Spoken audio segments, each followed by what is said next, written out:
Selama 3 bulan erupsi, Gunung Merapi di Sumbar telah banyak memuntahkan abu vulkanik. Dari data pos pemantauan Gunung Api Merapi, selama 3 bulan, terhitung mulai 3 Desember 2023 hingga akhir Februari 2024, Gunung Merapi telah mengalami 200 kali erupsi. Selama 3 bulan itu juga, terjadi 1968 kali hembusan.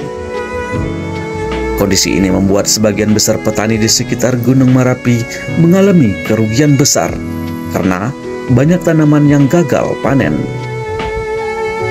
Bahkan banyak juga tanaman warga yang mati akibat terdampak abu vulkanik. Profesor Dr. Insinyur Dian Fiantis MSc yang merupakan guru besar bidang ilmu tanah Fakultas Pertanian Universitas Andalas Padang ikut menyoroti kondisi ini. Ya, pertama, abu itu, jadi material vulkanis ini kita bagi 4 kelompok ketika dia meletus. Ada yang halus, yang kita kategorikan abu berukuran kecil dari 2 mm. Kemudian ada yang berukuran 2 sampai 4 mm. Ada yang berukuran 4 mm sampai 64 mm. Milimeter ya, berarti 6,4. Kemudian ada yang besar dari 64. Ya, ini bagi kami di kampus ya. Untuk yang halus ini tentu saja itu akan menutupi daun. Ya. Nah, ketika akan menutupi daun atau buah-buah panenan mereka sebelum mereka panen ya, tomat atau yang lain ya. Nah, ketika dia menutupi daun berarti tersumbat pori-pori di daun. Pori-pori di daun itu dibutuhkan tanaman untuk mereka berfotosintesis dan mengambil CO2 di udara ditambah H2O dari air hujan, maka terciptalah C6H12O6, itu karbohidrat yang akan mendukung pertanian. Saat pori-pori dari daun ini tertutup abu, tentu daunnya akan layu. Dia tidak bisa bernafas tanaman itu. Ya. Nah, untuk masyarakat, kalau abunya itu tipis, ya disiram saja. Ya. Nah, kalau dengan tomatnya atau cabenya tertutup abu, ya disiram saja. Ya. Ya mau diapakan, itu bencana membawa berkah untuk kita nantinya. Jadi ini solusinya yang saya lihat di Merapi Jogja dan di Semeru, dan saya lihat juga di Sinabung pernah tomat itu dilapisi ya abu itu sampai 1 cm tebalnya buah tomat itu. Menurut Profesor Dian, di balik bencana ini ada hikmah di masa mendatang karena tanahnya akan subur. Ini karena abu vulkanik mengandung unsur hara tinggi yang dibutuhkan tanaman. Oleh karena itu, Profesor Dian menyarankan agar warga tidak membuang abu vulkanik, tapi mengumpulkannya dan dicampurkan ke tanah. Ini adalah material ya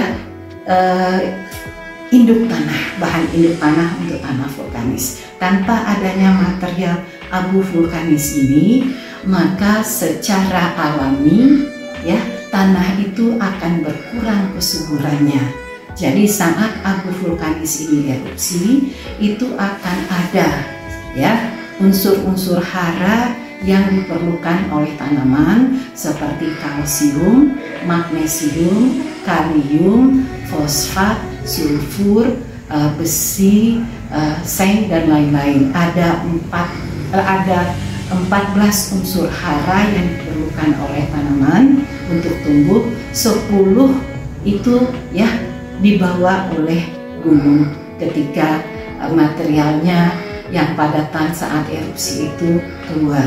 Jadi pada saat ini masyarakat memang terdampak akibat abu vulkanis ini menutupi daun-daun tanamannya, buah-buahnya, dan segala macam. Tapi untuk tanah itu akan sangat berharga karena di sana ada unsur-unsur pupuk yang akan menyuburkan tanah kita.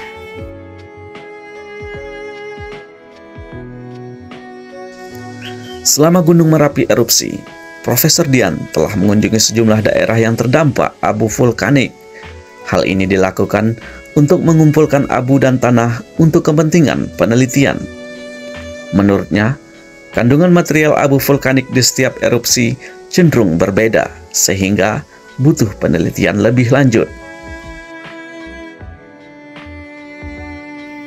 Kalau secara fisik itu terlihat sama, ya, terlihat sama, ya, tetapi secara kimia, geokimianya itu berbeda kadarnya.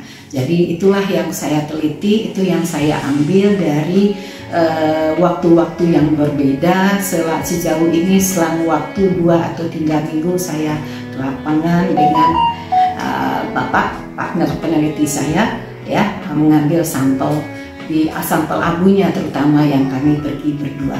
Ya, kami ambil abunya dari mulai Padang Panjang, Batu Sangkar, Bukit Tinggi. Jadi sudah mengelilingi Gunung Merapi, sampel abunya sudah saya ambil. Nanti saya tuliskan apakah berdasarkan tanggal-tanggal kami ambil sampelnya ke lapangan itu terjadi perbedaan secara geokimia.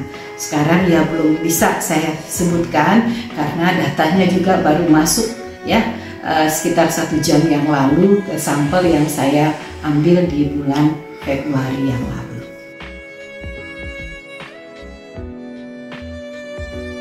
Bukan hanya kali ini, namun Profesor Dian telah memburu abu vulkanik di berbagai daerah di Indonesia semenjak tahun 2005. Hal inilah yang membuatnya dikenal dengan sebutan pemburu abu vulkanik. Jadi ketika letusan Gunung Talang tahun 2005 yang lalu, April 2005, karena background saya tanah vulkanis, maka saya berusaha mengambil sampel tanahnya sehari setelah meletus. Ternyata itu tidak bisa, kemudian karena masih dijaga, kemudian seminggu kemudian saya berusaha masuk, alhamdulillah bisa masuk, mengambil sampel tanahnya di perkebunan teh di Gunung Talang dan di beberapa lokasi. Kemudian saya telitilah, saya bawa ke laboratorium, diadakan beberapa percobaan sehingga kita bisa menghasilkan artikel ilmiah yang sudah dipublikasikan di jurnal internasional berreputasi. Jadi saya di kalangan kolega saya sesama ahli tanah disebut pemburu abu gunung atau volcanic ash hunter, karena memang saya kemanapun ada erupsi gunung dan ada materialnya yang cukup bisa diambil, maka saya berusaha untuk pergi ke sana. Kami sudah mengumpulkan material vulkanis dari Gunung Sinabung, kemudian dari Gunung Anak Krakatau yang tahun 2018 Desember dulu erupsi besar sehingga menyebabkan tsunami, kemudian ada dari Gunung Tangkuban Perahu, Gunung Merapi Jogja, kemudian Gunung Kelut di Jawa Timur, dan Gunung Semeru di Jawa Timur juga saya kumpulkan.